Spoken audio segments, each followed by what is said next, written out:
Peace, tribe. And let me put you on to something they didn't teach in school or church. You ever wonder why the Bible most of us grew up on got his name on it? The King James Version? Like, who even was King James? Well, let me tell you. Through my research, you go do your own. King James was the son of Mary, Queen of the Scots. And when his mother got sentenced to death, he didn't stop it, he didn't speak up, didn't move. But why? It's because he knew if he stayed quiet, he'd inherit the crown. The throne meant more to him than blood. And when Queen Elizabeth died, James became king of both Scotland and England. But you see, here's where the story gets deep. One of the first things he did as a king was authorize his own version of the Bible. Not to get people closer to the Creator, but to make the church fall under royal control.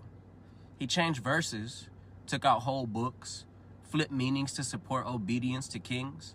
You ever notice how that version teaches you to fear God, obey authority, and accept suffering as divine? That's not accident, y'all. That's agenda. And on top of that, King James wrote a whole book on demonology. He was obsessed with witches and spiritual control. He ran witch trials and executions like it was sport. That's who edited the word, y'all. The man who let his mama die to secure a crown is the same man who shaped generations of spiritual belief. Now ask yourself, if the foundation is corrupted, what happens to everything built on top of it? This ain't about throwing shade at people's faith. It's about knowing the source of where it came from. You got divine power inside of you, and it didn't come from a king. It came from the Creator itself. And that don't require no permission, family. We got to stop following systems that were never made to set us free. And since we talking about who wrote the rules, we also got to talk about the Council of Nicaea too. See, King James wasn't the first one to remix the word.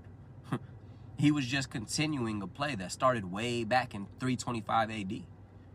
That's when Emperor Constantine called together a group of bishops, not to connect the Creator, but to unify an empire that was falling apart. They weren't trying to find truth, family.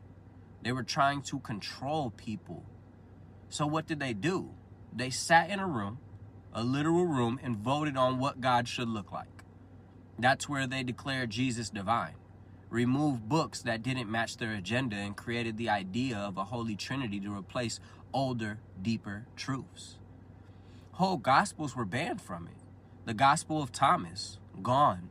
The Gospel of Mary, gone. The Book of Enoch, buried. Why? Because these books taught that the divine was within. And if you know God lives in you, you can't be controlled by them. You see, Constantine wasn't even baptized until his deathbed.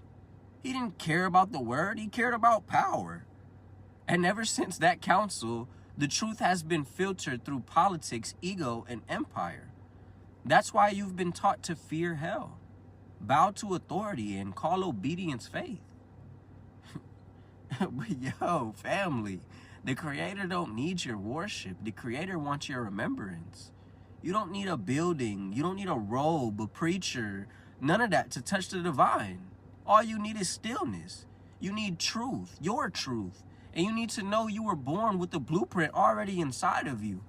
So don't let these systems shame your questions. The real ones ask because the soul always remembers. The best way to keep a people enslaved is to always keep them searching for a savior everywhere else but inside of themselves. And now that you know what happened at Nicaea, you ain't just breaking rules. You breaking chains. Stay vigilant, family. Peace.